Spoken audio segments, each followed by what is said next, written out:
Hello everyone, आज हम लोग फिर बात करने वाले हैं chapter 8 of the CrPC. Chapter 8 one of the most important chapter है सीआरपीसी का। आपको चैप्टर 8 के बारे में आसान तरीके से सरल भाषा में मैं आपको हर एक बात बताऊंगा। आज चैप्टर 8 के सीरीज का एपिसोड नंबर 3 है। हम लोग आज डिस्कस करने वाले हैं सेक्शन 111 से, क्योंकि हम लोगों ने एपिसोड फर्स्ट में सेक्शन 106 को ऑलरेडी डिस्कस कर लिया है। हम लोगों ने एपिसोड 2 में सेक्शन 107 से 110 तक ऑलरेडी डिस्कस किया है। आपको सेक्शन 106 से लेके 110 के लेक्चर्स का लिंक मिल जाएगा डिस्क्रिप्शन बॉक्स में। मैं दोस्तों आप लोगों से हम्बल रिक्वेस्ट करता हूं कि अगर आपको वीडियो लेक्चर अच्छा लगता है तो आप इसे जरूर लाइक कीजिए, अपने स्टडी ग्रुप में शेयर जरूर कीजिए, कमेंट करके जरूर बताइए, क्योंकि आपको लाइक से, शेयर से, कमेंट से बहुत मोटिवेशन मिलता है। और अगर आप अभी तक हमारे अपने चैनल पे नए हो तो इंतजार मत कीजिए, जल्दी से जाइए, नीचे आपको दिखेगा रेड कलर का सब्सक्राइब बटन, आप उस पर क्लिक कीजिए, चैनल को जरूर सब्सक्राइब कीजिए, आपको बेनिफिट होगा। और बेल आइकन जरूर दबाइए, क्योंकि जब भी आपके अपने चैनल पे वीडियो अपलोड हो तो उसका नोटिफिकेशन आपको सबसे पहले मिले।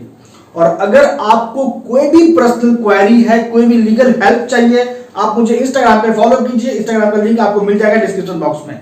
और अगर आप लॉ स्टूडेंट हो तो आप टेलीग्राम जुडिशियल ग्रुप को जरूर ज्वाइन कीजिए, आपको बेनिफिट होगा, क्योंकि वहां पे मैं रेगुलर बेसिस पे एमसीक्यूज का पीडीएफ अपलोड करता रहता हूं, तो आपको वो बहुत इंपॉर्टेंट है और आपको बहुत हेल्प भी करेगा।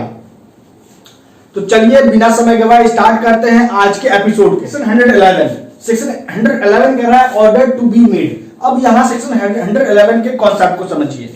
जो भी एग्जीक्यूटिव मजिस्ट्रेट कार्रवाई करता है सेक्शन 107 से 110 के प्रावधान के अकॉर्डिंग, और उस एग्जीक्यूटिव मजिस्ट्रेट को लगता है that there is regional ground for making such order against a person for requiring him to execute a bond whether with और without security for maintaining law and order, for maintaining peace in the society. तो यहां पे executive magistrate order जारी कर रहा है, तो उस ऑर्डर के बारे में आपको जो जानकारी मिलेगी वो मिलेगी आपको सेक्शन 111 से। अब देखिए क्या क्या जानकारी सेक्शन 111 दे रहा है उन सभी ऑर्डर्स के बारे में। तो एक बात याद रखिएगा, यहां किस ऑर्डर का जिक्र हो रहा है, जो एग्जीक्यूटिव मजिस्ट्रेट के द्वारा पास हो रहा है, और सेक्शन 107 से 110 के बीच में जो पास हो रहा है। तो सबसे पहला पॉइंट कह रहा है कि मजिस्ट्रेट जो कार्रवाई कर रहा है सेक्शन 107 से 110 के अकॉर्डिंग, वो क्या करेगा, प्रिलिमिनरी ऑर्डर पास करेगा। अब प्रिलिमिनरी ऑर्डर जो पास करेगा वो पास क्यों कर रहा है, ताकि उस व्यक्ति को जिसके खिलाफ ये ऑर्डर पास हो रहा है उसको एक समय अपॉर्चुनिटी मिल जाए, उसके खिलाफ जो भी कार्रवाई हो रहा है उसके बारे में उसका क्या कहना है। तो सो का उस नोटिस जाता है उस व्यक्ति को कि आपके खिलाफ आदेश दैट मींस ऑर्डर क्यों नहीं पास हो, आप कारण बताओ।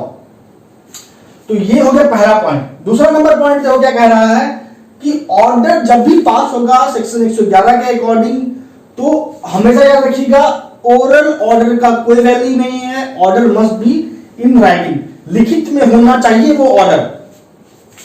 अब देखिए कि उस ऑर्डर में क्या क्या कहा जाएगा, दैट मींस कि उस ऑर्डर का क्या कंटेंट है।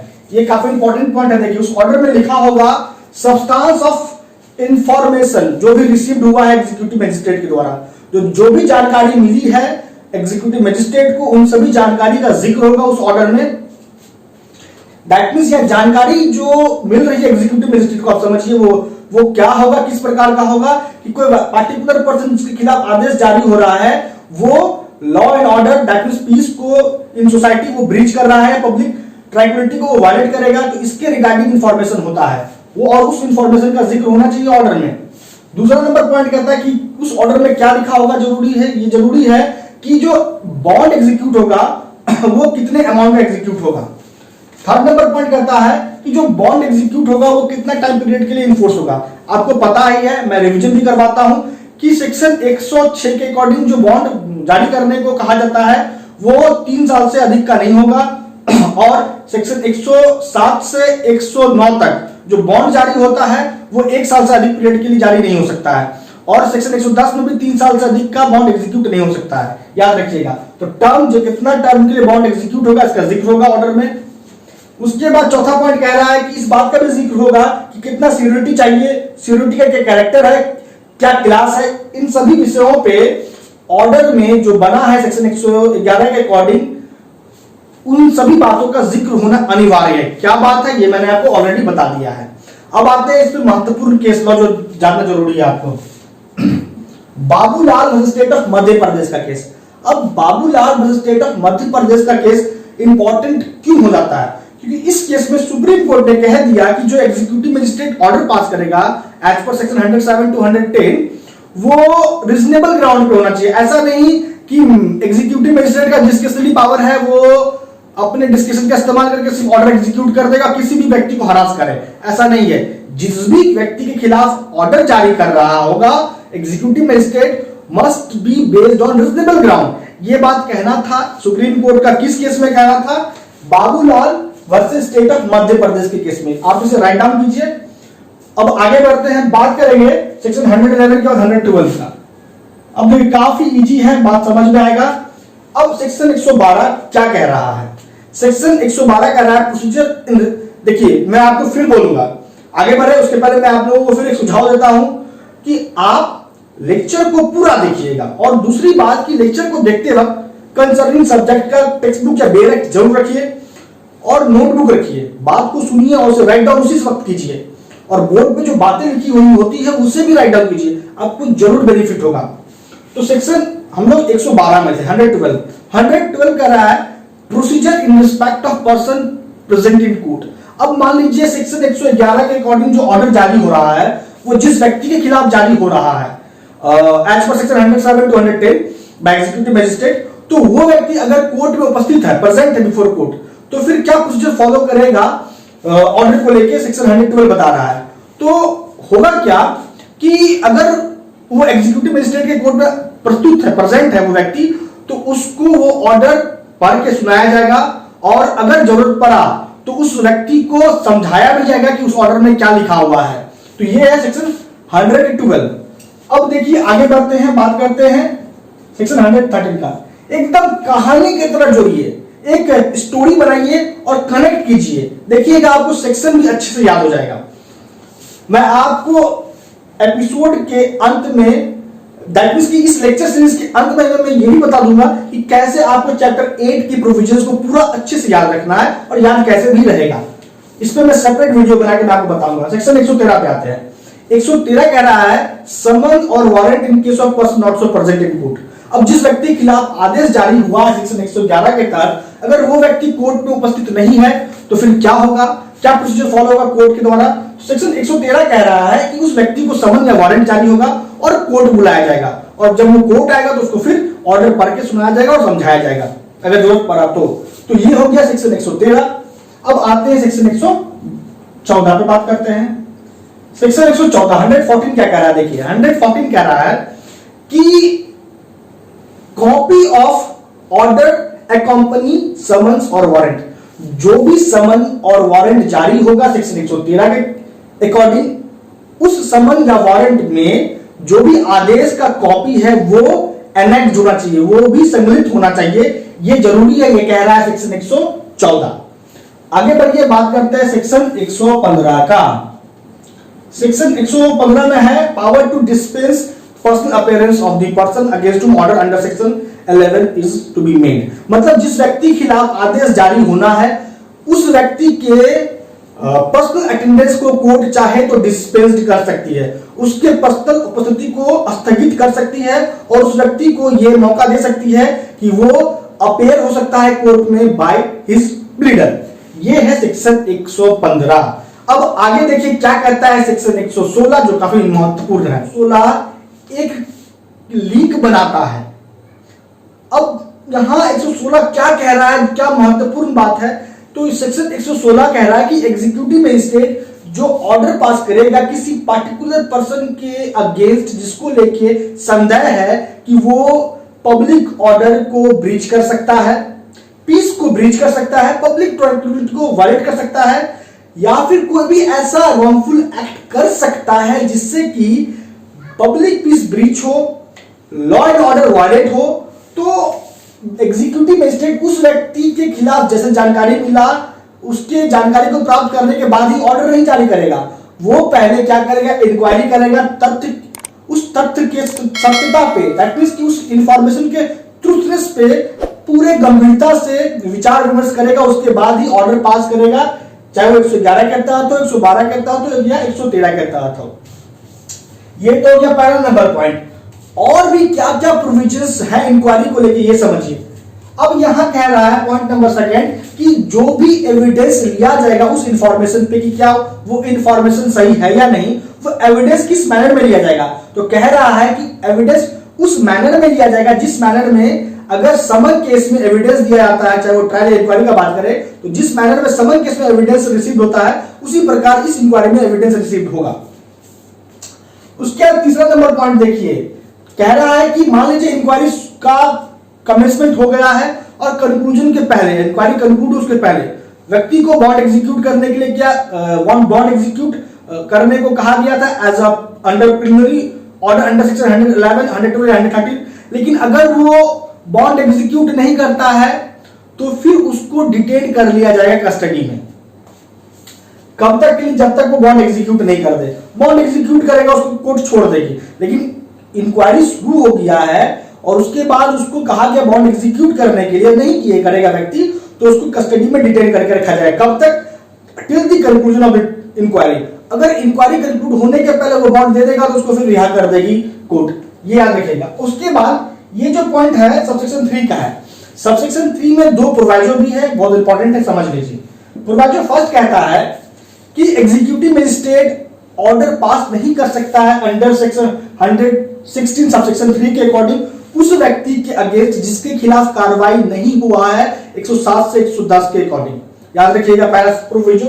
दूसरा प्रोविजो कहता है कि जो भी ऑर्डर जारी होगा उस ऑर्डर में क्या लिखा होगा, क्या बताया गया होगा। तो जनरली आप समझ लो, जो मैंने आपको कंटेंट बताया था ऑर्डर का अंडर सेक्शन 111, वही बातें यहां पे भी इस ऑर्डर में कही जाएगी। ये कह रहा है प्रोविजो 2।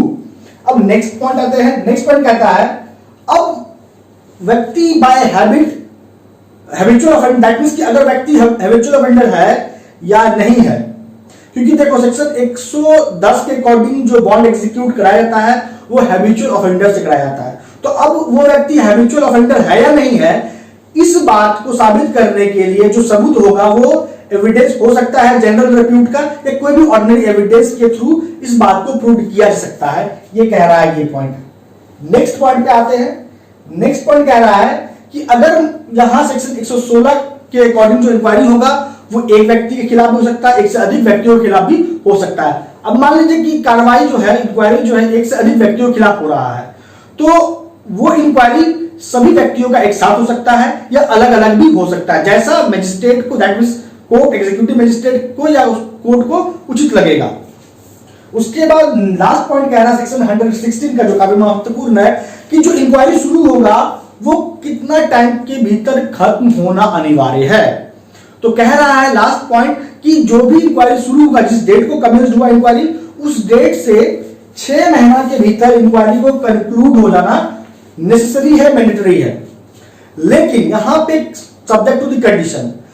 अब यहां समझिए कि अगर मजिस्ट्रेट को लग गया कि नहीं और समय चाहिए और स्पेशल ग्राउंड है टाइम पीरियड को 6 महीना से अधिक एक्सटेंड करने का, तो यहां पे समय को एग्जीक्यूटिव मजिस्ट्रेट के द्वारा ऑन स्पेशल ग्राउंड एक्सटेंड किया जा सकता है।